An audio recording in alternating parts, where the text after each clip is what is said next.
Look, up in the sky. It's a bird. It's a plane. No, it's the worst Superman movie in the entire franchise because today we're covering Superman 4, The Quest for Shit. Welcome to Popcorn Talk, featuring movie discussion, news, and interviews.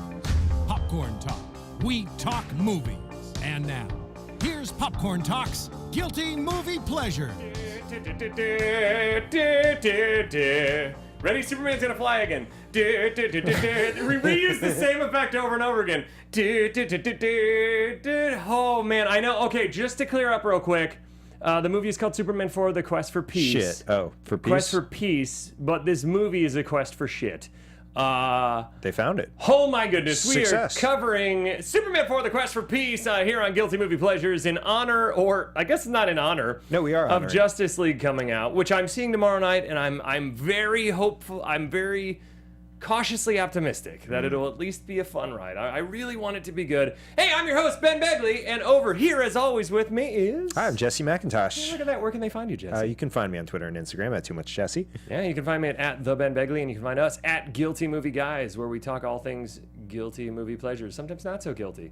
Like, arguably Thor: The Dark World was not that guilty. It was a little. Yeah. This one is, let's just come out right from the gates. I don't even know if it's a pleasure, but it's a guilty movie for sure. Yeah. So what? It was hilariously It was bad. fascinating. It was a fascinating case study in filmmaking. Yeah.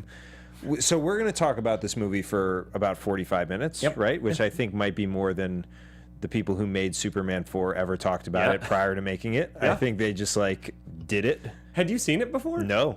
Okay, because I remember seeing this as a child. I don't really remember.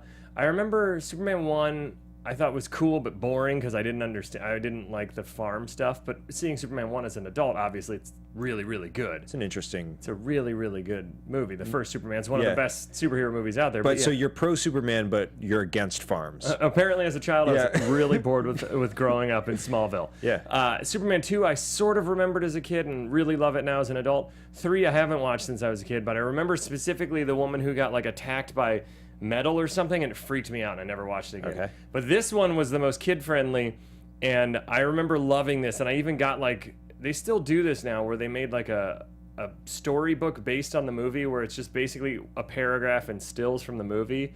And I thought Nuclear Man was so badass. I thought the fight scenes were incredible, and I watch it now and I'm like, oh my god, Yeah. my poor 5-year-old I mean, I was 5 when it came out, so of course I thought it was cool. I mean, not of course. Like, I think we're all judging 5-year-old you right now that you were attracted to this trash. I will say that I laughed harder at this movie than I have at some comedies this year, because I was just like, what is happening? Right. What is going on? Sure, but unfortunately, I don't think you laughed in moments where they were trying to be funny. Absolutely I think not. they were... In fact, anytime they were trying to be funny, I wanted to Fell punch flat myself a little in the bit, yeah. nuts. Anything with John Cryer made me want to just, whoa, hey, Uncle Luthor, we're gonna bring in this guy who talks like this. Do you think... Oh no. Do you think that this was a prequel to 2.5 Men? Maybe. Maybe this was his character from 2.5 Men when he used to be a partying roustabout back in the day. And he like straightened up a little bit, but he a held lot. on. Yeah. He became real straight edge. Yeah. And then he looks and he sees Charlie Sheen and he remembers a lot of himself. That's He what sees a lot of- bonds them. Not... They were family, right? I don't. I never. I honestly don't I've seen know. maybe 2 episodes of my life. Here's what I know about it. There are 2.5 men. I think the half man is John Cryer's son. Okay. And then Charlie Sheen got killed off and Ashton Kutcher took over. And I think it's still on? And the kid grew up, and so now it's 3 men? I think it's still 2.5 Men. Because That's super insulting to that kid. they'll never accept him as a whole man. They should keep going. They should be like 3.5 men. There you go. go. The kid got super big. Now he's 1.5 men. That's a lot of pressure on the actor to gain a whole bunch of weight. Well, you know what? He signed a contract. Jeez So- Louise. Let's just... So what'd you think of the movie? Because I was just blown away by... I didn't even have I have the DVD box set of the entire Superman saga, but it was this giant metal thing, and I just... Fuck it. This movie didn't deserve me bringing it. But Same. I have it also. I was blown away by how many times I saw wires, how little Superman does, how the first hour almost nothing happens, and then finally they start fighting, and then they just kind of don't stop fighting for the last half hour. There's so many plot holes you could drive a truck through that I don't. The entire way that Nuclear Man is created. Okay, so, well, first of all, that is absurd. Like, and not just like superhero absurd. Like, there are times in superhero movies where they're like a little bit of the green juice and a little bit of the blue juice and mix it all up. And, the ether is blah blah blah. Okay. It'll consume the world in darkness. Sure. Okay. Whatever. Yeah. Okay. Do your thing. You know what I mean? But this was just like, it was literally like, I am taking his hair and I'm attaching it to this rocket, and the rocket will go into the sun and I'm sorry, you're missing a crucial step there. He took his hair that was in a museum that could hold up a 1,000-pound weight, and we know this because it says 1,000 pounds written on the weight. That's how you know. But Luthor is able to cut the hair with just garden variety wire cutters or like whatever. And two things happen in that scene. This indestructible hair is cut very easily. Sure. And the 1,000-pound weight barely makes a sound when it crashes down. It doesn't break the entire stand it's on. So apparently it's a 2,000-pound stand that's holding this up. Well, it's very reinforced. Very. Yeah. So then he takes his hair and makes protoplasm out of it, whatever that means. And it just looks like a glob of like bacon fat. Yep. And he puts that in this lunch, it looks like a metal lunch pail, scrapes, I guess, Krypton on it or moon dust or something. Don't know. And then closes it. And also cuts cloth. He cuts so the guy is born with clothes on. He cuts this much cloth, and he's like, "Well, the chemical reaction will make him have just enough clothing." Trust me. What? And so chemistry. Then there's this big plot. The whole plot is that Superman is going to rid the world of nuclear weapons, and the entire summit agrees with him. They're like, "Yes, no more nukes," which we know in real life. Most countries would be like, "Fuck you, I need my nukes." Yeah, because everybody needs their nukes. They were like literally just waiting for someone to suggest, "How about no nukes?" Yeah. And they're like, you know what? That sounds like a great plan.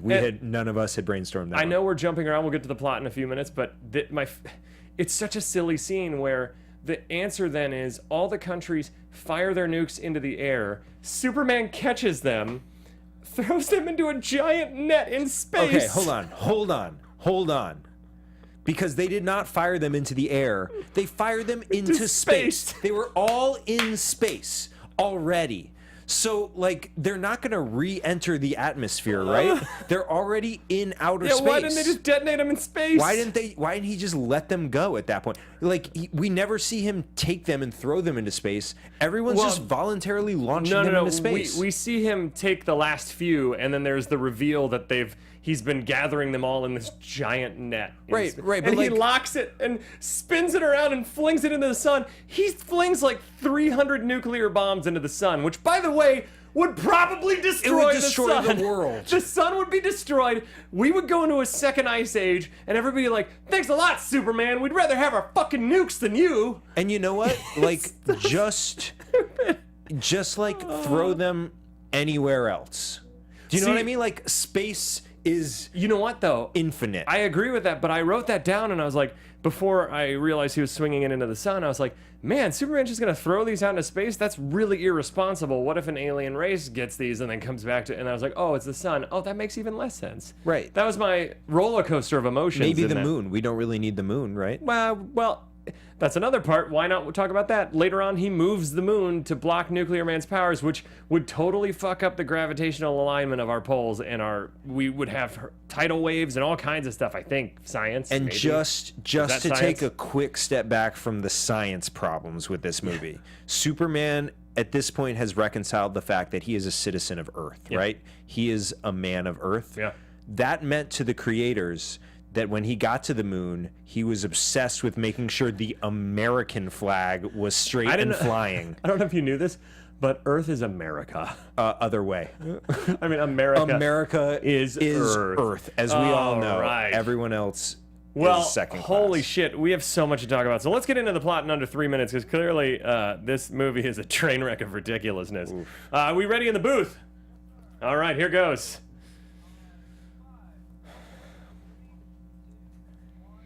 So there's this amazing sequence in the beginning, like a Russian version of Gravity, where these Russian astronauts are out in space fixing the satellite, and then a stray satellite hits them. Superman comes in and saves the day, and is like, "All right, I'm out of here. I'm a good Boy Scout," and he flies off. And there's like he goes to the farm, and this guy Mr. Hornsby wants him to sell the farm because I guess his parents died, or his uncle and aunt died in one of the other movies, I can't remember. And he's like, no, I don't want to sell the farm. And then he goes back to Well, and he's got the healing thing. He's got the healing thing from Krypton, right? What that never is really fully explained. Right. So it looks like kryptonite that heals him apparently later. Sure. On. Anyways, Opposite of kryptonite. He goes to Metropolis. He's there at the newspaper, and the newspaper is being taken over by this guy who just wants headlines. He just wants to sell newspapers. He doesn't care about the news. A decent commentary on modern news. Still fits. Sure, with the woman with the world's largest glasses. Yeah. And the president at the summit, and then Superman shows up, and that's where he says, "Hey, I'm gonna get rid of all your nukes," and every nation stands up and applauds. Even warlords, they don't care. And so before that, Lex Luthor escapes prison by having his cousin show up with the car, and the policemen get in the car, and it's remote control, and he sends them off a cliff. And they're unscathed, just like cartoonishly Looney Tunes. Yeah, and they just like climb back up the mountain. But so he escapes, and he goes to these arms dealers, and he's like, I can make you a deal. I want to kill Superman, but to kill Superman, here's what we have to do. And then they build they hijack a rocket, and they put the lunch pail with the protoplasm on it. Superman throws it up, and then a fetus comes out, like 2001: A Space Odyssey, but shitty. And it becomes Nuclear Man, fully clothed, looking like Ivan Drago meets Superman. And then he comes down to Earth. He meets Luthor. He has Luthor's voice for some reason. He's like, "I will destroy Superman." And then there's a lot of other kind of meandering stuff where Clark does this like, he's Superman for Lois, and then he's Clark for the other girl, for Lacey, and he keeps like doing like the Mrs. Doubtfire thing.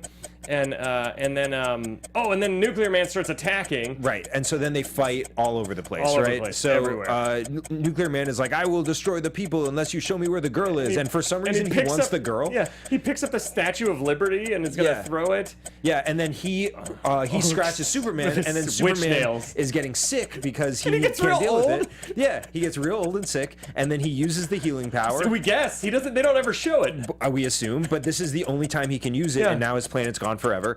And then they're fighting for real. And there's a little bit of tension because he might scratch him again, but then he doesn't. And he moves the moon, and so he has but he's flying in space at this point with the woman, and he lets go of the woman, and then he saves the woman, and then Superman throws him into a nuclear power plant, and I guess that's okay. And then the old owner of the newspaper buys up all the other shares, so he kicks the new guy out, and all is right with the world. That's it. And then Superman gives a big long speech and says, I wish you could see the planet as I see it. Yeah. That's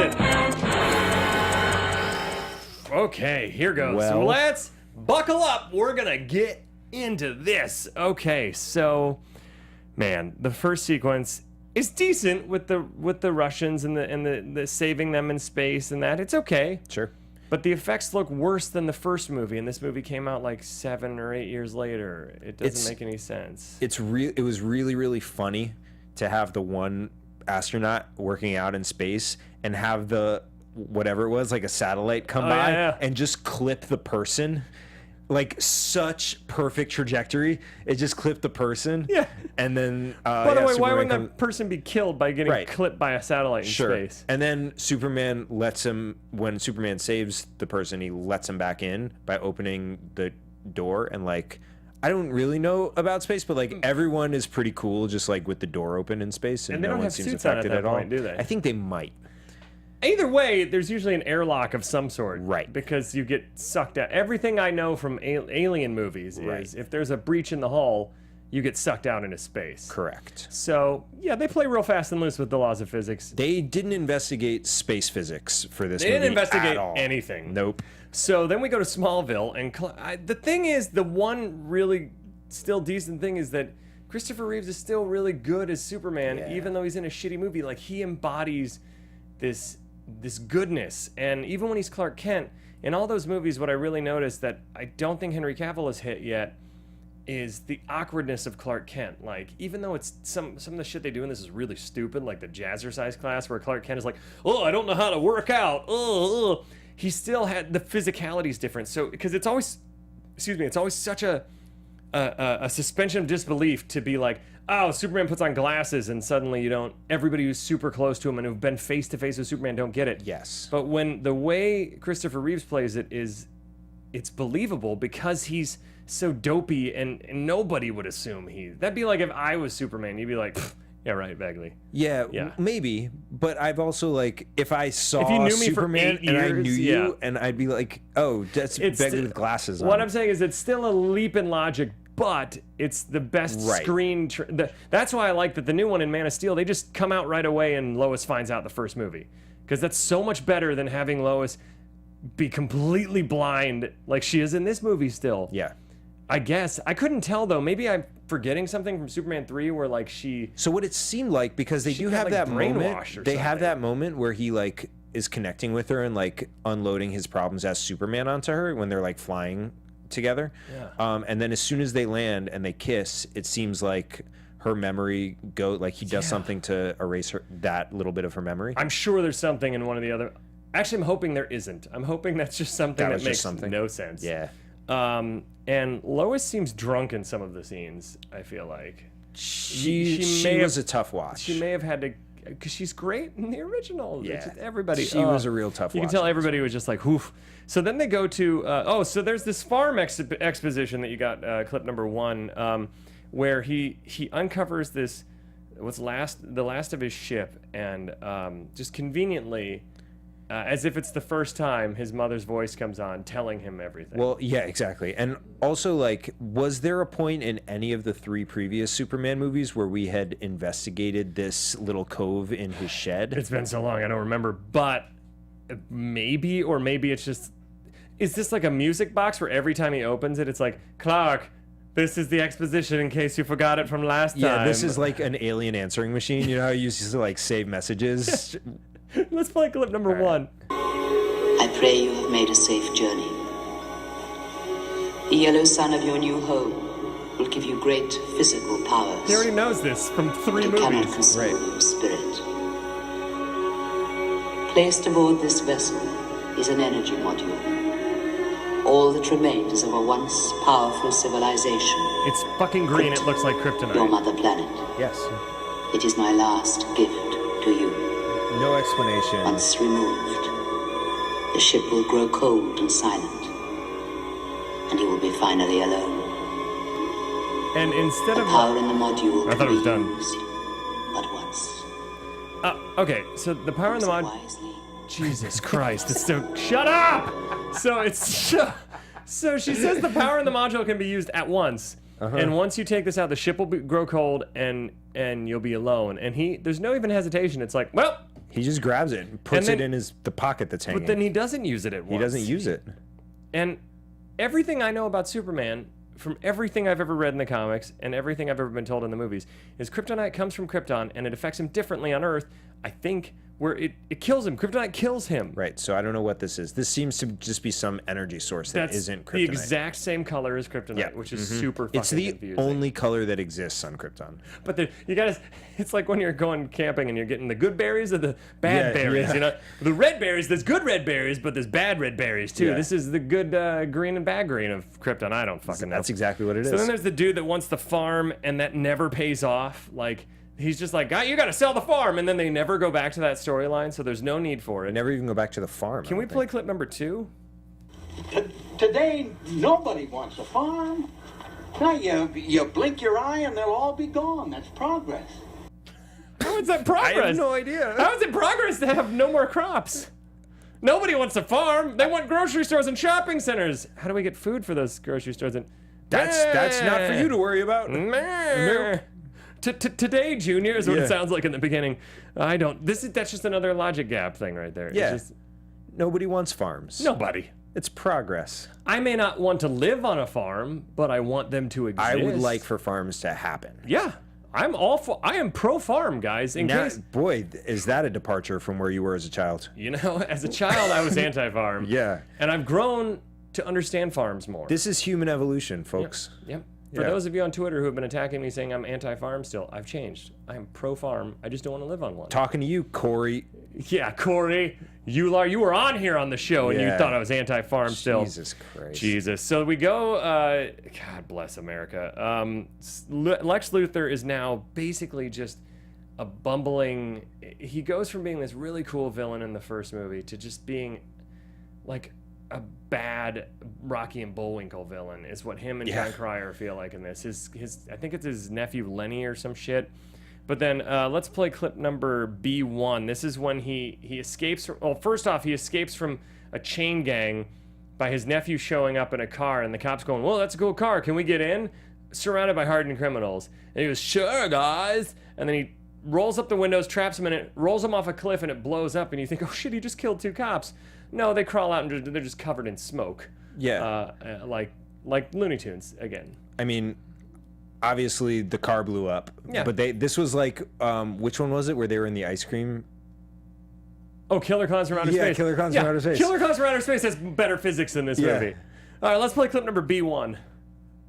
Then you pathetic product of the public school system. Your Uncle Lex has had nothing on his awesome mind since he's been incarcerated except one thing. Destroy Superman! Raw. He always has some awful thing.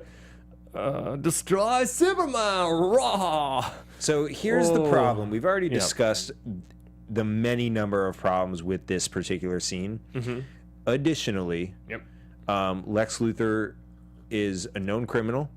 He's been in jail for a little bit, but he's a criminal mastermind. His sentence will last many years to come. He escaped in a very, we'll call it violent for this movie, a very violent way. Sure. There is no pursuit. None. Not a single policeman. And not a single wanted poster. Nothing. They're just like, well, hanging out in a high rise that looks he's like in his an apartment. old lair. Yeah. And Superman even shows up and is like, "Lex Luthor, you're back again," and just talks to him. Right. And you're like, "What? What? No. Why is this? Call the police." I know what this movie feels like, a shitty version of the 1960s Batman movie. Because like the 1960s Batman movie has like the camp and fun and ridiculous, and the whole 60s Batman series is fun. You go in there knowing it's going to be ridiculous. This feels like they were trying to maybe recapture that and failed miserably at it. Sure. And I'm sorry if there are diehard Superman 4 fans out there. Don't get me wrong. Listen, you don't have to apologize if there are diehard Superman 4 fans out there. You should apologize, but not for the fact that they're offended by what you're about to say. Okay, good point. Good point. Well, anyways, I laughed hysterically at this movie, but that wasn't the point of it. Right. So then there's Clark. He saves the subway train, not really sure how. As Superman, when Lois gets on it, he steps on the tracks and it electrocutes it and the train stops. They're like even too lazy to have him stop the train. I almost was like, they didn't have the technology budget to be like, we can't have him in contact with this train. Yeah. We have to have him stop it in a different way. I guess. I'm sure he stopped trains in other movies and they were just like, we're going to do something different with this one. But do something different. I had totally forgotten about this scene, but my favorite part of this scene was when Lois gets on the train and it starts to, like, I don't know, go faster. Because which the driver immediately has a heart attack. The train starts to go fast. She has the worst luck. And she, like, first of all, like, you can't tell if you're underground on a subway train if you're going faster than normal. There's no way for you to be able to tell that. I don't think so. I've been on underground trains and you can't really. I mean, maybe if it's Ricky. I don't okay. But so she starts yelling out, "Help!" She knows Superman will hear her. Yeah. That's what she knows. Okay. She knows Superman will drop everything and help her. She's like, Superman could be saving a whole family from a burning building. Here, Lois be like, "Sorry, fucking deal with it." She's looking around on the trains at all these other, like, frightened people, and she's like, "Help!" And they're like, I think she's calling for Superman, but she should have made it clear. She should have addressed to Superman. "Help, Superman!" instead of "Help." And then generic extras. And then Superman goes onto the train and he looks at the conductor and he's like, "He's gonna be fine." It's like, what? Doesn't make any sense. And then he says something to the effect of like, "I want everybody to know that the subways are still the safest way to travel, even though this terrible event just happened." Yep. And you're like, "Thank you for reassuring us." See, that's the Superman. That's the Boy Scout. That was a big fuck you to taxis. It's by the definitely way. fuck you to taxis. Yeah. Don't ride taxis. Those are death There's traps. only 2 ways to get around a city, and it's trains and cars. I feel like we went in detail already with the nuclear arms race and how he ends it by just going and saying, "I'm gonna take them all." Right. Which, by the way, the Earth would never. Which this is something that I think the new movies, for better or worse, I think they've done a really good job of showing how. And I know the Batman vs Superman and Man of Steel are polarizing, but I actually enjoy a lot about them, and I think that they handle well. What they handle really well is Superman and how the world would react to an alien with that much power, and how some people would react to him as a god, and other people would be like, you are too dangerous, dude. We do not want you here.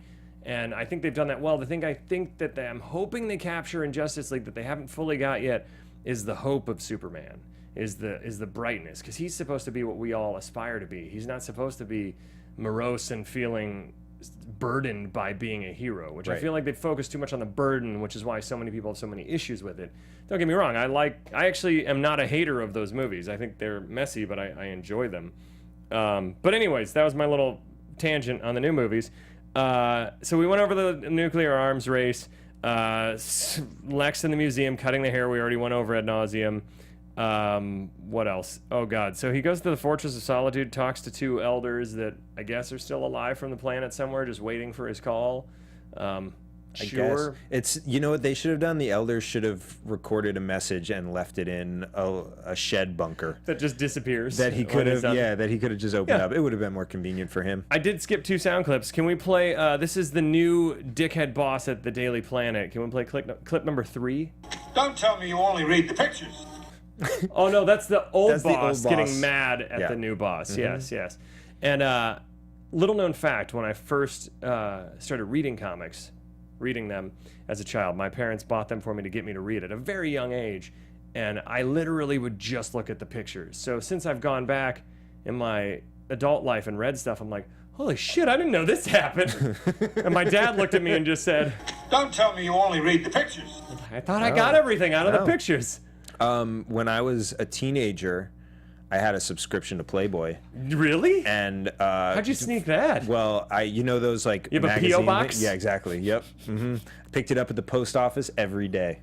It's a daily subscription, by the way. You paid a lot. I don't Your know if you entire know allowance. this about Playboy in the 90s. My entire allowance. I would invent chores so that I could get this. And I insisted to my dad. I was like, I swear to God, it's great writing. I only read Playboy for the articles. Yeah. And my dad looked at me, shook his head, and he was like, "Don't tell me you only read the pictures." No, Dad, the articles. You know, full disclosure, I may have never read a Playboy article in a Playboy magazine. I may have read one online that was like, oh, it's an article and it happened to be from Playboy, but my really only experience with Playboys was in my teens, and I definitely didn't care about the articles. That was before you could read? That was, well, see, so ironically, I read the pictures of both Playboy and comic books.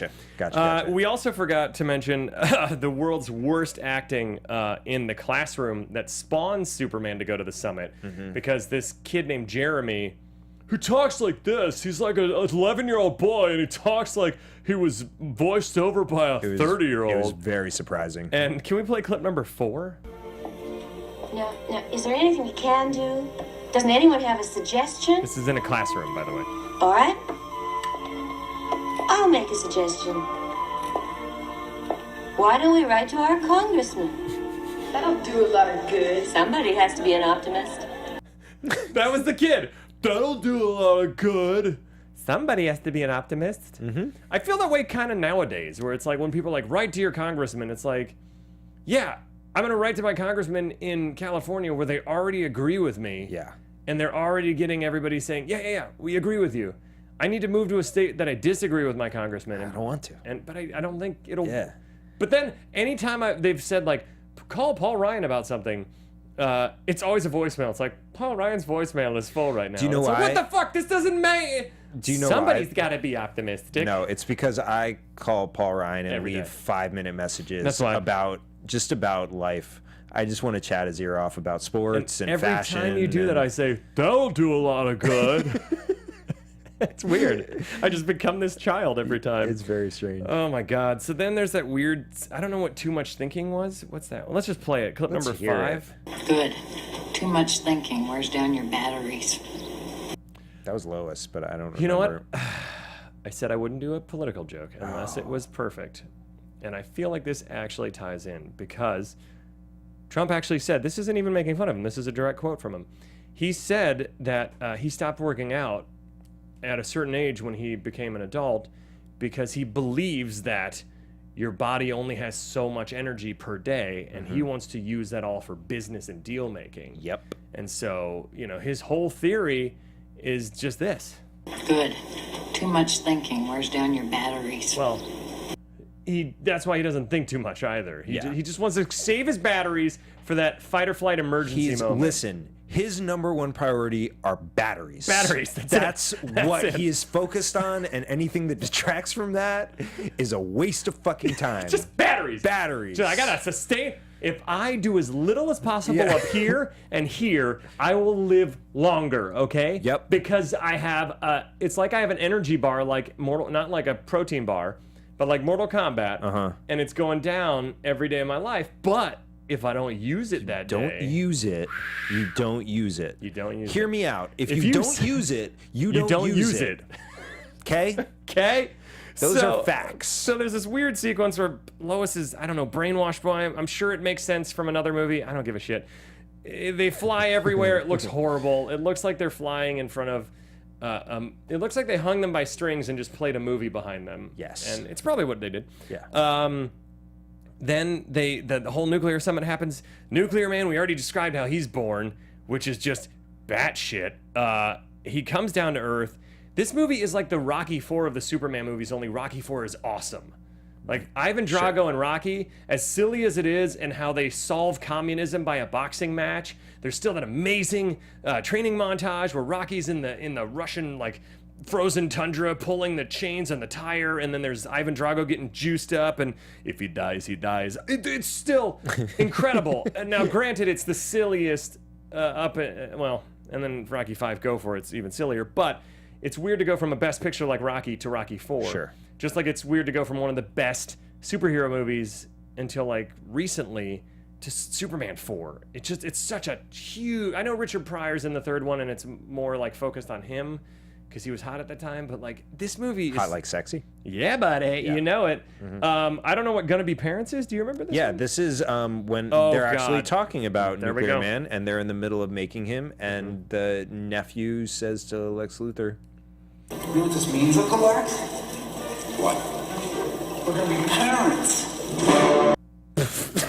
I like that. It's almost like the movie like shit on that joke too with that music cue. Yeah. So then Nuclear Man comes down. He has Lex's voice, but he sounds weird. Can we play clip number B2? This is when John Cryer's character kind of makes fun of Nuclear Man a little bit. Yeah, you're just an experiment, freako. And he starts lifting him up in the air. Oh no. I'm an experiment. Oh no. Oh no. The best is... Wait, listen to the end again. Can we play that one more time? Yeah, you're just an experiment, freako. What's that? Oh no. I'm an experiment. You can't really hear it, but he's saying, I am an experiment. I am Freako. And it's just so weird. It just doesn't make...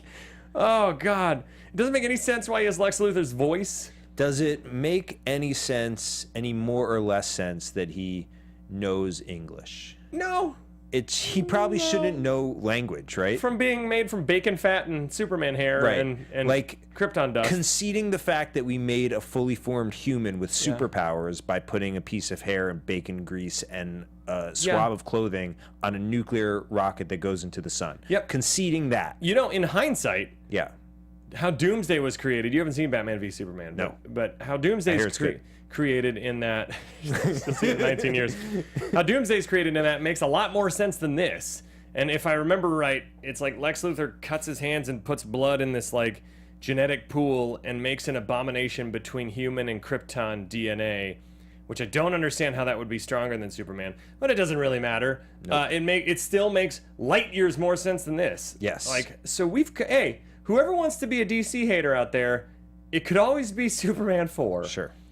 I'm hopeful. I'm hopeful for the DC universe. I think Wonder Woman was great, and I think Justice League is going to be a bundle of fun with maybe a thin storyline, is what I've read. Everyone is saying that. Let's see what else we got. God. That was a war movie, The Thin Storyline. The Thin Storyline, yeah. Thin Red Line. There's the whole thing where Clark cooks Lois's duck to perfection and does the whole like that sounds sexual, but what he's doing is Clark has this moment where he's basically has a date with Lois and Lacey. Lacey's the new dickhead boss's daughter, and they're in the same room, so he has to keep figuring out ways to disappear as Clark and reappear as Superman. And I assume it would be comedic in 1987, but it's really just like, oh my god. This is like it goes on forever. Classic sitcom hijinks. Yep. Nothing makes me more stressful than someone committing to be in two places at once. Very stressful. And so like this particular this is the most tense scene in the whole movie for you. I couldn't, and obviously it's going to work out because Superman can change like that. But like in any sitcom or any like comedy, when someone has to run back and forth between places, and like the Mrs. Doubtfire one where he like, doesn't he like leave something on? He like leaves his earrings on or something like that. I don't remember what it was. It was so good though. Mrs. Doubtfire is the one that really nails it. That was so funny. That always stresses me out so much. It is stressful. Yeah. Have you done that a lot in your life in your old days? No, I don't think I'd be able to handle it. I can barely handle when I'm talking to somebody on the phone and somebody else is calling in, and I'm like, I can't. Right. How do I get it to stop beeping because they know someone else is calling in? Yeah. And I should pick this up. It stresses me out, but I'm a neurotic human being. And the person calling in can tell that you're on the other line. Yeah. There's a lot lot of dynamics going on. You know what? Cell phones have made us way too connected. Whatever. That's my story, and I'm people don't sticking to farm it. anymore. Do you know what I mean? You know what? If it was just people were more pro farm. Yeah. Pro farm. They thought back in the 80s that it was progress, but it's not. It's regress. It's regress. Yeah. So Superman shows up. Lex Luthor's there. They have this. Lex Luthor tells him his entire plan, which basically is to then rearm the world and then make millions off of. He's like, thank you for disarming all the nuclear weapons. Now I'm going to rearm everybody and make millions, and Nuclear Man's going to destroy you. And then they have the world's worst, one of several world's worst fights, where they start punching each other as they fall off a building. Oh my god, hold on. They fly away. He gets electrocuted. Nuclear Man blows. Oh, he goes to the Great Wall of China and blows it all up, and only one person out of the thousands of tourists falls off, and Superman saves her. And then, little known fact, Superman can apparently fix buildings with his eyeballs. Yep. He just goes, beer, and it all goes back, which I read online is because they didn't have enough budget to make him build it fast again, so they just made that up instead. So this was in the same chunk as Stop the Train. Yeah. They could have just left the wall unbuilt, I guess. Yeah, I mean, but hey, they wanted to just make sure we know that he is conscientious about rebuilding Or things. we could have had him like shoot out of frame and then shoot back into frame and then re-show the wall and have it been built. Yeah. I'm solutions oriented. They fly up into space. Superman gets frozen for a really long time, and then Nuclear Man flies into a volcano, and lava's flying everywhere. And Superman finally shatters the ice. The volcano, putting a top on an active volcano is not. There's a reason we don't cover. Yeah, he cuts volcanoes. He takes another piece of a mountain and he basically ruins other Earth. Yeah, not other Earth, and puts like a cork in the in the active volcano. Yeah, he pressurizes an active volcano. Yeah, pretty sure. And then he comes and freeze breaths the rest of it away. And everyone's like, "Oh, thank you." And it's like, okay, but there's still a lava issue. What do we do with this newly frozen magma? Right? Isn't that what it's called? Yep. Not MAGA. Anyways, it's totally different. Totally different. One is better than the other. you decide. Yep. Nuclear Man's when they go up in space and his nails grow really long. And it's like, wow! I just expected some kind of like Kiss song to come. He looks so much like a 80s rock star with like witch fingers. That would have made it so much better if he like showed up to Earth with a guitar and he just like took the like guitar the guitar off. player from Mad Max. Yeah. And the first thing he did was take the guitar off, and then we never talked about it ever again. Why not? They never talk about a whole other. That's what I'm saying. There's so many random things to remember. That's why I keep checking my notes, because this movie's so fucking non sequitur. So then he brings his nails out. They have this amazing fight where basically Superman just going, huh. Superman in this sequence, which I think I tweeted out a GIF of it. If not, I'll retweet it. In this sequence, he's fighting like how I would fight if somebody started punching me. He's like, oh shit, no, and it's the worst. Like, let's not choreograph anything. Just like try and block the nails as they come at you, right? While you're hanging on wires in front of a starry background. Sure, it's so bad. Then he picks up the Statue of Liberty and is gonna drop it on, I think, the Daily Planet or somewhere in New York or Metropolis. Metropolis, basically New York, and. Yeah, it would have to be because it's the Statue of Liberty. Anyways, he picks it up. He's about to throw it. Superman fights him, gets it back. gets scratched and it's like, ah! But he has enough energy to, again, plop it right back down. Exactly where it was. Did you know that all you have to do is set a large statue back down and it'll just stay in place? It doesn't need to be resealed or anything. Little known fact about the statue, the base of the Statue of Liberty, made with the same material that they would put under a 1,000-pound weight being held up by a single hair. Yeah, that's why I was able to hold it. That's why it did that. Jesus. So Superman now gets really sick, and he's like shivering, and Lois comes over and he's like, I'm gonna be okay.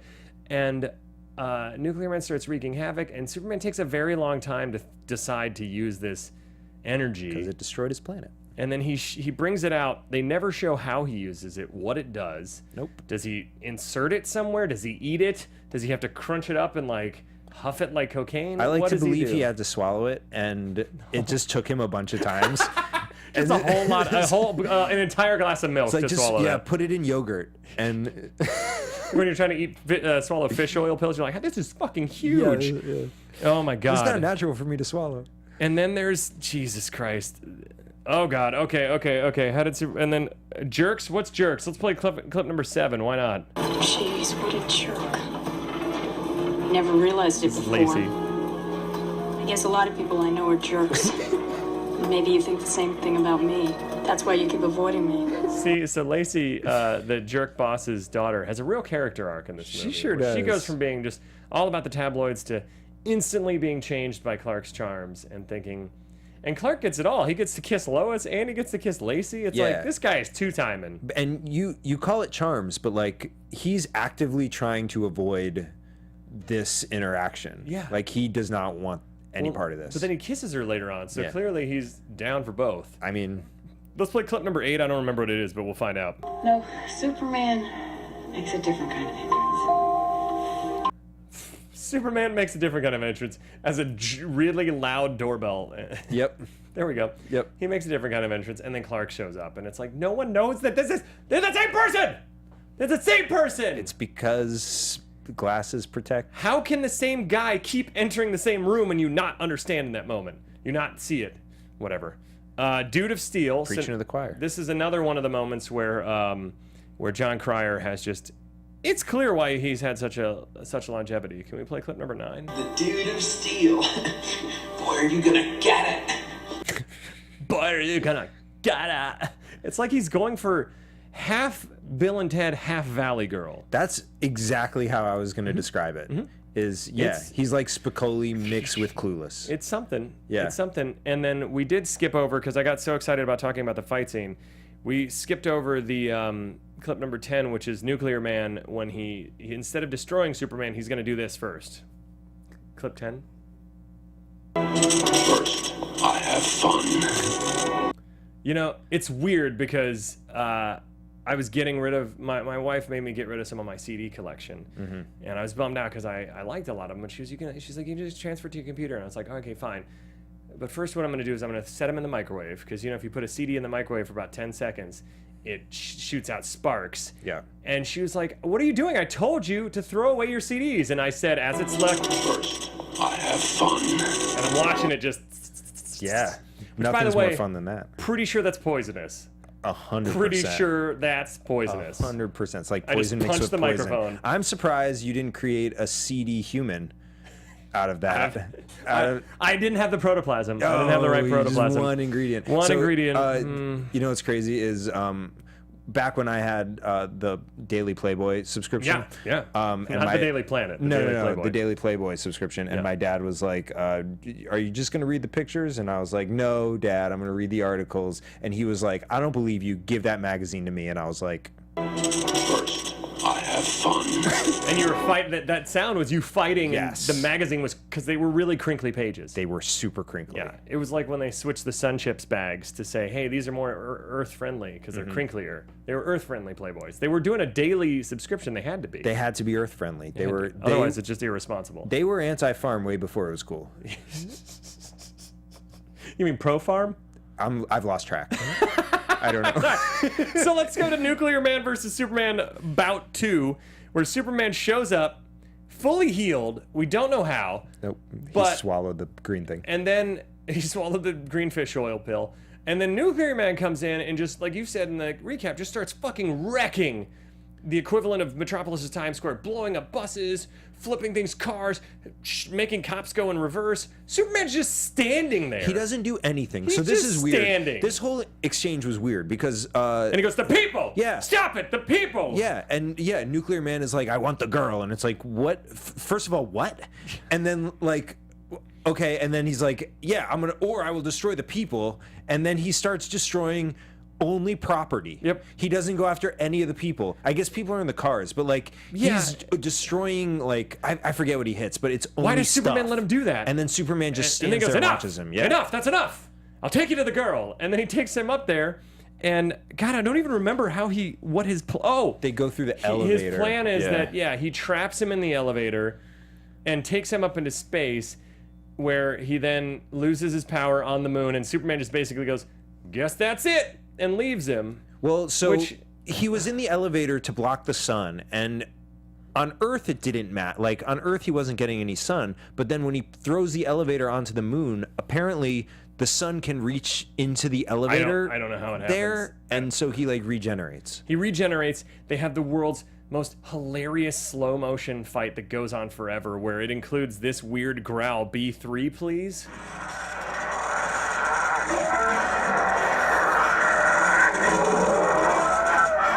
That is one shot of Nuclear Man just doing a very extended growl after he knocks Superman away. And little known fact about this movie, they had to redub that. That was not actually Nuclear Man. That was the kid from the elementary classroom. school scene. Because he was so frustrated. They were like, a lot of good that's going to do. I'm not going to write my senator. They're like, you should. It'll help. And he goes, it's not going to help. Just listen.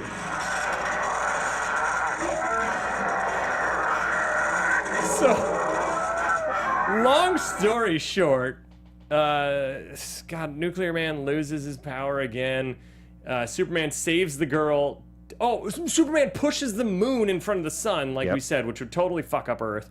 Then saves the girl, who somehow can survive in space. Lacey can survive outside our atmosphere for several minutes. Because she's rich. Yeah, she's learned a lot from Clark. Yeah. So then he takes Nuclear Man as he's, because the moon's still blocking it, throws him into a nuclear power plant. It shuts, and then it powers everything around, and apparently now he's being used as a fuel source and cannot escape. Yep. And then Superman goes and talks at a summit again. Can we play clip number B4? Thank you.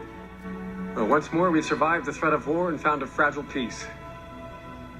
I thought I could give you all the gift of the freedom from war, but I was wrong. It's not mine to give. We're still a young planet. Okay, I'm bored. It's fine. Cut it.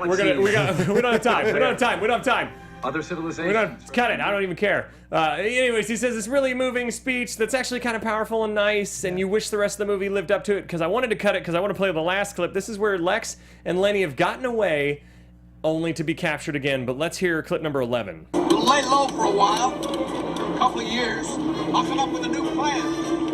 Whoa, good thing I bought my drums. Good thing I brought my drums for your the only thing that gets me through your plans is my drums. He didn't bring his drums. He brought his drumsticks. That's it. He's a fucking idiot. He's a fucking idiot, Lenny. There's a difference between drums and drumsticks. And then they send him to school. Yep. That's the end of his arc. I apologize that we had to cut Superman's speech short, because it's actually a pretty good speech. But the movie doesn't deserve that speech, so that's why we cut it. Mm-hmm. Oh man, this has been a lightning fast show, ladies and gentlemen. I feel like we covered a whole lot of ridiculousness. This has been Superman 4: The Quest for Peace. If you go out and see Justice League this weekend, let me know what you think. No spoilers in case I, for some reason, don't go tomorrow night. But I'm very excited to see it. I'm hopeful. I want the DC universe to be good. I've said this before. I'm not anti-DC or too pro-Marvel. I want them both. It's all my childhood. I want it all to be awesome. So let us know what you think on Twitter and on Instagram, and not Instagram. Fuck Instagram. I don't know if we're not on there at Guilty Movie Guys. On Twitter, in the comments on YouTube, you leave a review on iTunes. That would be awesome. Until next time, Jesse, where can they find you? Find me on Twitter and actually on Instagram at Too Much Jesse, or for sketch at The Prom Losers. You can find me at the Ben Begley, at Guilty Movie Guys for us. And until next time, what is your guilty movie pleasure? From producers Maria Menounos, Kevin Undergaro, Phil Svitek, and the entire Popcorn Talk Network, we would like to thank you for tuning in. For questions or comments, be sure to visit popcorntalk.com. I'm Sir Richard Wentworth, and this has been a presentation of the Popcorn Talk Network. The views expressed herein are those of the hosts only and not necessarily reflect the views of the Popcorn Talk Network or its owners or principals.